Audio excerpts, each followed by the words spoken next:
At the age of 10, I fell in love with the sport of football and played for 7 years straight. I remember NFL games being on TV every single Sunday and just being happy to be watching with my dad, even though I never knew what was going on. But to be honest, I cannot tell you the last time I watched a game. I wouldn't really consider myself an NFL fan. I haven't watched a game realistically from start to finish since that whole kneeling bullshit. At the end of the day, I'm an American, goddammit, and I'll stand for my flag. Get up, cocksuckers, it's all over. Listen, we had a rough couple of months, but it don't matter. They want to shoot, it's time for us to fucking shoot, cocksuckers.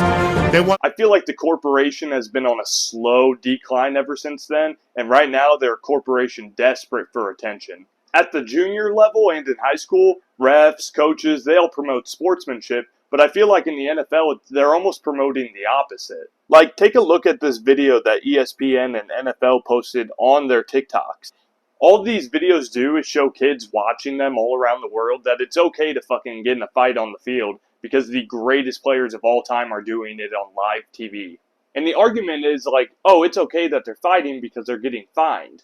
Well, let's take a peek-see at some fucking facts. So at the bottom of the salary leaderboard, we have special teams, and they average about $2.775 million a year, right? And if they are fighting, their first offense is $38,349, and their second offense is $76,702. So let's say a special teams player got in a fight, they only owe 2.6% of their salary.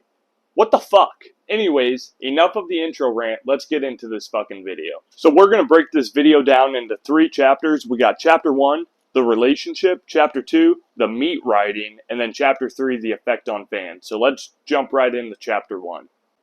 So Taylor Swift is probably one of the top female artists of our generation. She's created a swarm of Swifties that just ruin everything in sight. I've personally never met a Swiftie, but I can only imagine that they're about as annoying as an Amber Alert. Like, yeah, we need them, and they're there, but please just shut the fuck up. Anyways, Taylor Swift has had a total of 12 boyfriends, if that tells you anything, and now she's dating Travis Kelce, the 2-time Super Bowl winning tight end for the Chiefs.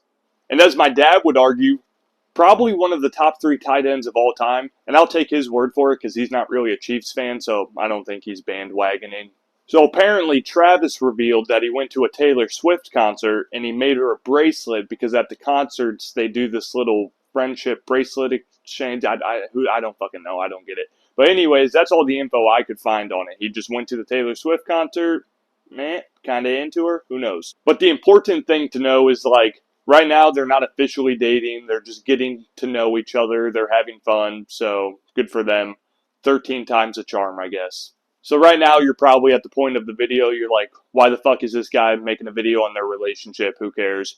Well, I'm telling you why you should care, and that's fucking chapter 2, meat riding. I haven't seen meat riding this hard since I was fucking 12. The NFL have never dedicated so much attention to a celebrity with no ties to football in the history of the organization. First off, they have updated all of their bios to a Taylor Swift theme, which they have changed on a few accounts, most likely due to the backlash from the fans. Secondly, in the Chiefs versus the Jets game, the camera panned to Taylor Swift 17 times during the game, and it cut to her 2 times on commercial. It's pretty normal to cut to a celeb for a few seconds before the game starts, but this is meat riding at its finest. Now, don't think the NFL are just happy she's at the game because they know exactly what they're doing. They're trying to steal the Swifties. The Swifties follow Taylor, and that means more views and more ratings. The Chiefs and Jets game on NBC averaged approximately 27 million viewers, making it the most watched Sunday show since Super Bowl 57 on Fox in February.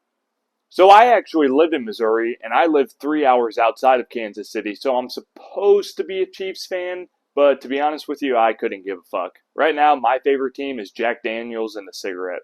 So let's check out the announcers at the game. So here's a few clips of Collinsworth speaking on Mahomes. That was a heck of a play by Mahomes right there. He is by far the worst announcer to ever speak in sports history. He's so bad that my dad has to mute the TV when he's talking. Like, calling Mahomes the most valuable player in the league for sliding is a little ridiculous. and complimenting him on throwing the ball out of bounds. There's so many examples of the absolute glazing that is being performed like this. Is Mahomes good? Yes. But are there other QBs on his level close to it or above out of the 32 teams? Yes. So that pretty much sums up the meat writing. So now let's get into how this is affecting the fans. So are there fans who are enjoying all this and they're really into it? Yes, there are. But I do believe that the majority of fans are getting pretty annoyed and they're tired of it. I don't even watch the games, but my entire For You page is just Taylor Swift, Travis Kelce. So I can't even imagine what you guys are going through, people who actually sit down and watch these games, but I'm getting so tired of seeing it. Like, imagine you just worked a 40-hour week, the wife's happy, all your chores are done. Let's crack open a beer and watch some football. While we're at it, let's raise the flag, because freedom, fuck yeah. And now we're going to force feed you 17 shots of Taylor Swift. And now the NFL is doubling down on its decision to spotlight Taylor Swift. When upset fans question the NFL on why they're changing their bios to be about Taylor Swift, this is what they had to say in response. We frequently change our bios and profile imagery based on what's happening in and around our games, as well as culturally. The Taylor Swift and Travis Kelce news has been a pop cultural moment we've leaned into in real time. As it's an intersection of sport and entertainment, and we've seen an incredible amount of positivity around the sport. So say the NFL. So the NFL says there's like an overwhelming amount of positivity, but watch this video of like fans booing Taylor Swift. Like, it's getting to a point where like we're letting you guys know, please stop showing us Taylor Swift every 5 seconds during a football game.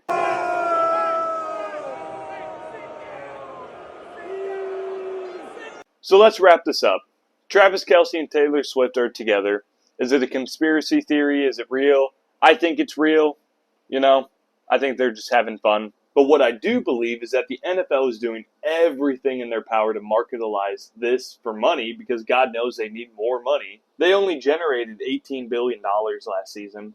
And obviously us fans are getting annoyed. We want to watch football on Sunday, not Taylor Swift. And I'm not trying to hate on Taylor Swift. I actually do enjoy a whole 2 Taylor Swift songs. But what I'm trying to say is, like, this is getting pretty annoying, and then we need to kind of slow it down and bring it to a halt. So that's my 2 cents on the whole situation. I actually learned a lot while doing the research for this video, so I hope you guys enjoyed it. So get ready for next Sunday's video, because it will be a full gym routine video. It's perfect for beginners or longtime gym goers who are interested in trying out a new training method, so stay tuned. Peace.